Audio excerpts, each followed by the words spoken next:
Chapter kali ini berjudul Tingkat Selanjutnya. Cerita dimulai dengan memperlihatkan keadaan di atap kastil, tempat di mana Kaido dan Luffy sedang berada. Kaido bilang dia berpikir bahwa Luffy sudah mati, mengingat beberapa waktu yang lalu Luffy terkena telak serangan Kaido. Luffy pun sependapat, dia juga sempat berpikir bahwa dia harusnya telah mati setelah kalah dari Kaido. Seperti yang kita tahu, Luffy bisa bangun kembali itu terjadi secara otomatis karena awakening buah iblis Hito-Hito no Mi model Nika yang dia konsumsi. Jadi wajar saja bila Luffy sempat berpikir harusnya dia sudah mati, karena Luffy sendiri pun bingung mengapa dia bisa bangun lagi dan menjadi sangat bersemangat.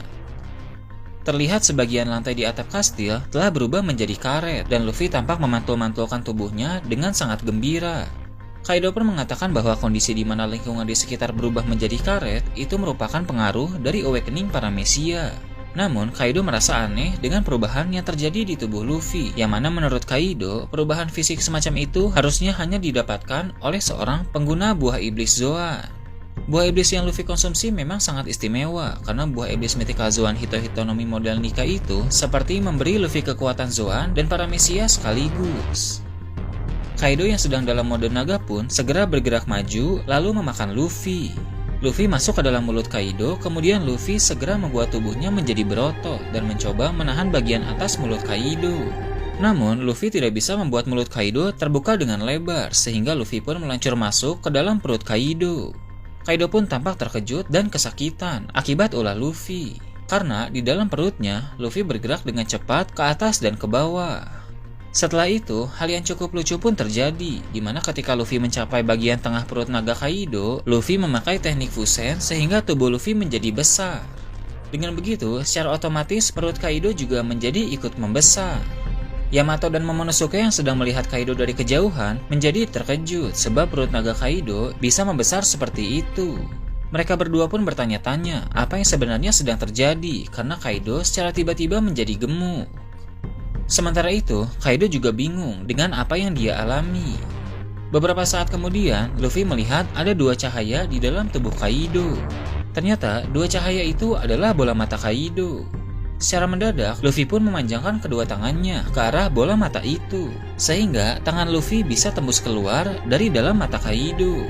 Tangan Luffy yang memanjang itu memegang kuat hidung naga Kaido, lalu Luffy keluar dari dalam mulutnya memakai teknik Gomu Gomu no Rocket. Walaupun mata Kaido ditusuk dari dalam, tapi matanya tidak menjadi buta. Itu artinya tangan Luffy menembus tubuh Kaido yang menandakan itu seperti ciri khas buah iblis Logia. Dengan ini, maka Luffy pun menguasai 3 jenis kemampuan buah iblis, yaitu Zoan, Paramecia, dan Logia.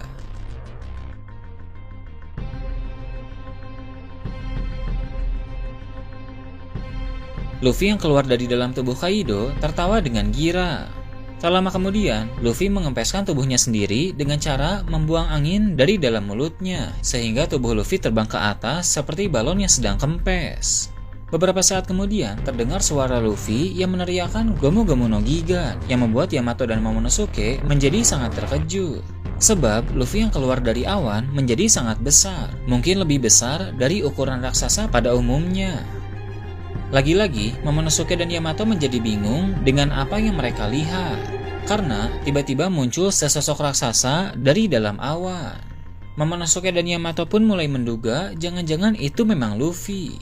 Wajar memang bila mereka tidak mengenali Luffy saat ini, karena Gomu Gomu no Gigan membuat Luffy tampak sangat berbeda. Bahkan, karena Luffy muncul dari awan dan terlihat ada petir di belakang tubuhnya, Luffy tampak seperti dewa. Luffy pun berniat untuk menginjak Kaido, tapi dengan cepat Kaido bergerak lalu menggigit tubuh Luffy. Namun, Luffy berhasil menangkap tubuh Kaido. Kemudian Luffy memakai teknik Gomu Gomu no Nawatobi. Teknik tersebut merupakan suatu teknik lompat tali, yang mana tubuh Kaido dijadikan bagaikan tali oleh Luffy. Luffy pun bermain lompat tali, memakai tubuh Kaido di udara, yang mana terlihat tubuh naga Kaido beserta Luffy mulai jatuh ke bawah. Tapi sebelum tubuh naga Kaido mencapai atap kastil, Kaido terlebih dahulu melancarkan serangan Borobret. Luffy yang terbakar merasa sangat kepanasan dan dia terlempar cukup jauh. Tubuh Luffy terlihat menjadi berwarna hitam karena gosong oleh Borobret. Meski begitu, tak perlu waktu lama bagi Luffy untuk mengembalikan warna kulitnya menjadi seperti semula. Kemudian Luffy berlari di udara dengan cara yang konyol, sampai akhirnya Luffy mendekati Kaido lagi. Sekarang ini, Kaido sudah dalam mode hybrid. Melihat Luffy yang sedang datang ke arahnya, Kaido pun segera melancarkan serangan bernama Kousanze Ragnarok. Serangan itu sangat kuat dan sepertinya berhasil mengenai bagian kepala Luffy. Kepala Luffy yang sekarang masih berukuran besar pun menghantam lantai atap kastil, yang mana itu membuat lubang di lantai atap kastil. Leher Luffy meregang cukup panjang, sehingga kepala Luffy yang keluar dari lubang atap kastil itu nyaris menyentuh area lantai. Tentu orang-orang di sana sangat terkejut karena melihat kepala besar yang muncul secara tiba-tiba. Terlihat juga ada Law, Kid, Chopper, Nami, dan Tama yang sangat kaget karena melihat hal tersebut, yang mana bola mata mereka tampak seperti copot keluar. Tak lama setelah itu, Luffy segera menarik kepalanya. Adegan tersebut benar-benar lucu, tapi begitulah kemampuan Luffy setelah awakening. Gorosei memang sudah bilang bahwa kekuatan buah iblis Hito Hitonomi model Nika merupakan kekuatan paling konyol yang ada di dunia ini.